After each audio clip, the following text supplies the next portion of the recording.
Well, I suppose this is a weird one. I you know, firstly, I mean, this is another weird one. I just forgotten about it. If you have an adventure, a lot happens. A lot happens in an adventure. Most of your best sort of weird ones happen in that time. So, if you sort of sitting, writing and recording your millionth song, like in a cottage in the countryside, you're not gonna have many weird ones.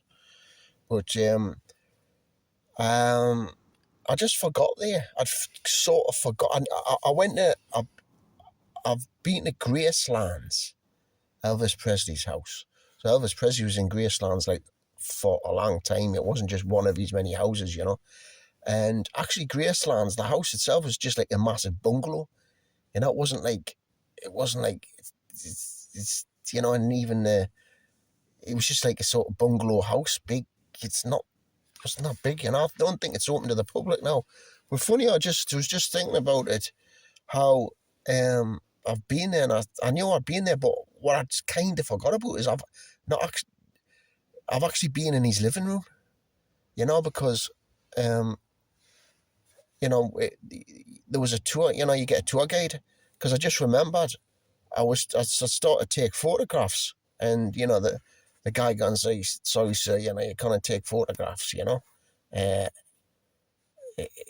because the souvenir shop sells the postcards and that. So I was, oh, sorry, yeah. And then, I remember I think there was 3 televisions here, but I definitely took a photograph, 2 or 3 photographs when I was in there, and I'll have to try and hunt them out, guys. I've never seen them for a while. I wonder if I've still got them somewhere, but I've never seen them.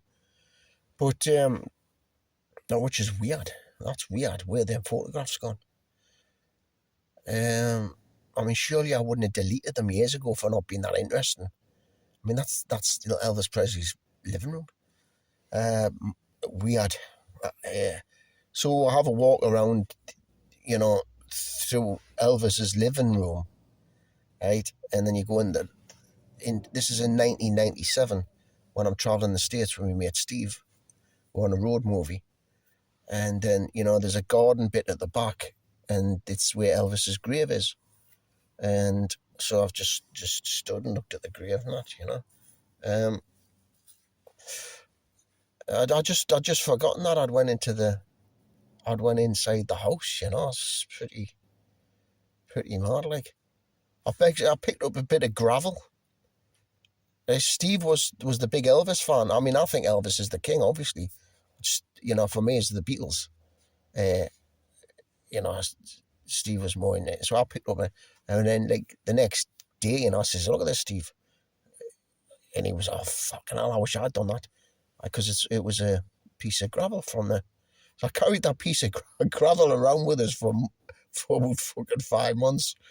Because it was Elvis. Of course, when I got back to the UK, like a couple of years later, there was a guy in the village called Donny.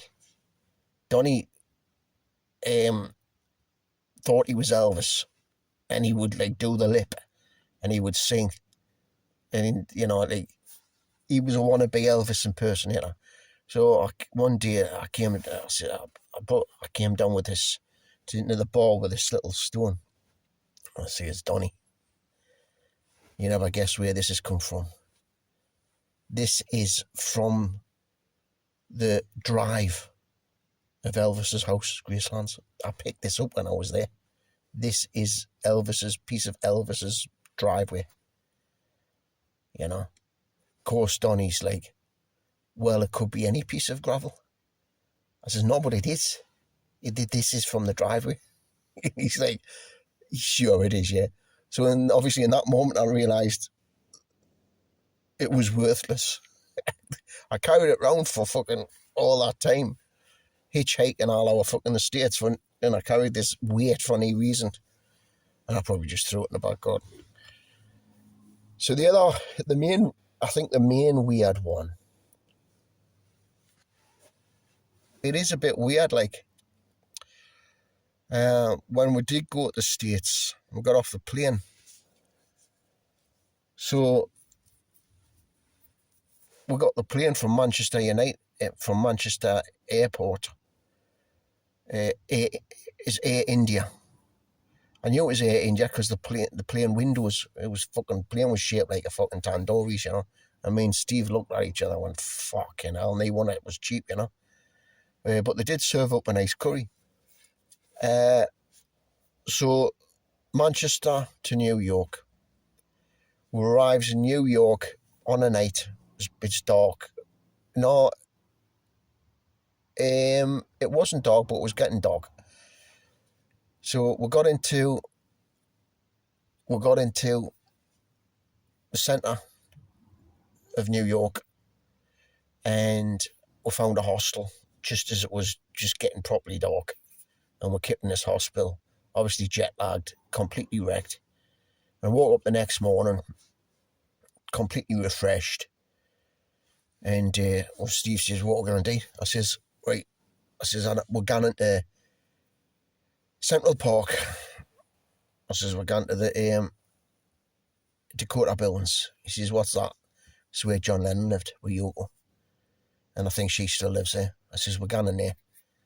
So, you know, Steve was kind of, "Well, all right, we'll do that. We'll go to Gracelands as well in the future." I says, "Of course, well, I Elvis, you know. But we're in New York, we're going, this is where we're going." So we goes down to walk like about, you know, half an hour down towards Central Park. And then, obviously, because I know all about the Beatles and Lennon, I recognise this. This is the Dakota Building. I recognised the little booth, and there was a security guard stood there. And yep, sure enough, this is where John Lennon lived. And I was stood there. I was like, "Fucking hell!" With the booth's there, I was like, "Fucking hell!" He was fucking. This is where he fucking died, you know, right on this spot here. And I'm kind of looking for blood stains, you know, right in this piece of pavement below us, you know, at my feet.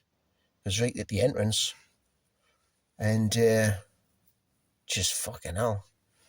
And then a guy comes past. He says, "Hey guy, you want to see Yoko?" I says, "Yoko?" He says, "If you come back in an hour's time, she always comes. A limousine pulls up, and she always comes out of the limousine at 11 o'clock and goes at the Dakota Building." I says, "Oh, well, cheers, mate." So he goes, I says, "How are Steve? We'll have a walk down to Central Park. We'll pass an hour." And Steve's going, he's talking shit, man. You know, you really think, waste of time. So we went to Central Park, had a look at the little Imagine Square, little tribute to John Lennon's sort of little, I don't know, like it's just on the ground. It's got Imagine written in stones, which I'd recognised. And right, half an hour.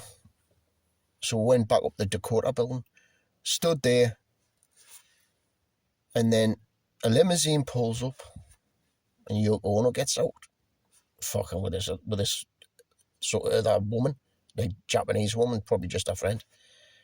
And I went, "Hey, Yoko," you know. And I says, "Can I get my photograph with you? Can I get my photograph?" And she's nodding, she's saying, "Yeah." And then, you know, I'm right next to her. I says, "Oh, brilliant." And she giggled, and she said the word brilliant. And I thought, "Oh, aye, that reminds her of John, that little British thing." So I says, "Steve, here's the camera, mate." So Steve went over there, and Steve pointed. It's a miracle, Steve. I mean, I would have been pissed off if he hadn't fucking done it right, like if he'd left the cap on or something. So Steve's there, took the photo. I'm stood there. I put my arm around her, and she put her arm around me, and I put my arm around her. And the other lasses, a woman's there in the photograph. She took it, and then I said, "Oh, thank you." Oh, Steve didn't make any effort to get his photo taken, and that there might have been a little moment there, you know. You know, I don't know. It's just, I don't know, but I was just like dizzy with like, fucking hell, it's Yoko Ono, and thank you so much. I says, "Just a cheap camera. I hope it comes out. And you know, she's just all smiling and giggly and all that, and I think she probably liked me hot, you know, and the fact that I had waterproofs on, it was boiling. I had like a big fucking waterproof, so I just got off the plane, you know. I had this great velvet sort of 1960s cap on. She probably liked, and in she went, you know, and into the Dakota building. And I think it was probably later that day. Maybe might have been Steve mentioned. It certainly was a couple of lads a few months later, like up in Canada, mentioned it, like being clever shites. They were saying, bit weird though, innit? You know? Getting your photo taken right where John Lennon was like just fucking lying, dying, you know? And, you know, it is a bit of a weird one, like, but you know, so you just got to get on with your life, you know? You just got to get on with your life. I mean, you know, it is a bit strange though.